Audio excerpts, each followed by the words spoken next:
அனைவருக்கும் வணக்கம். என் பெயர் தே. ஆரோக்கியா. நான் 5ஆம் வகுப்பு படிக்கின்றேன். பள்ளியின் பெயர் ஊராட்சி ஒன்றிய தொடக்க பள்ளி. இருமொழி பசுமையும் பாரம்பரியமும் பேச்சு போட்டி.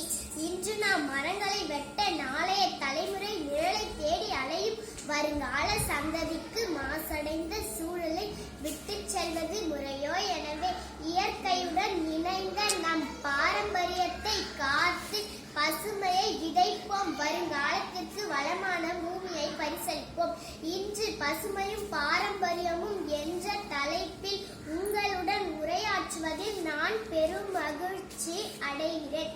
பசுமையும் பாரம்பரியமும் இரு வார்த்தைகளும் நம் வாழ்வின் இரு கண்கள் போன்றவை. பசுமை என்பது இயற்கை, சுற்றுச்சூழல் ஆகியவற்றை குறிக்கிறது. பாரம்பரியம் நமது வரலாறு, பண்பாடு மற்றும் நமது முன்னோர்களின் வாழ்க்கை நெறிகளை குறிக்கிறது. இந்த இரண்டும் ஒன்றிணையும் போதுதான் ஒரு சமூகத்தின் உண்மையான வளர்ச்சி சாத்தியமாகிறது. பசுமையின் அவசியம். மணி நீரும் மண்ணும் மலையும் அந்நிழற் காடும் உடையது அரண்.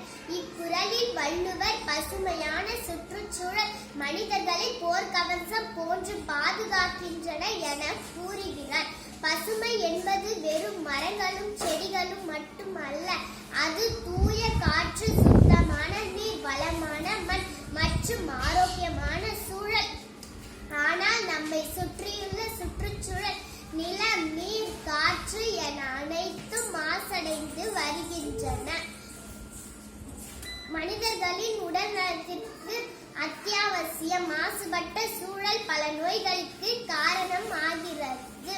நெகிழியை வாங்காதே, பூமி தாங்காதே, இயற்கையோடு ஒட்டிவாள் என்ற பொன்மொழிகளுக்கு ஏற்ப நாம் மரம் நடுவது, காடுகள் வளர்ப்பது, சுத்தரிக்கப்பட்ட தொழிற்சாலை கழிவுகளை வெளியேற்றுவது போன்றவற்றை செய்வதன் மூலம் சுற்றுச்சூழல் பசுமையை பாதுகாக்க முடியும். இதன் மூலம்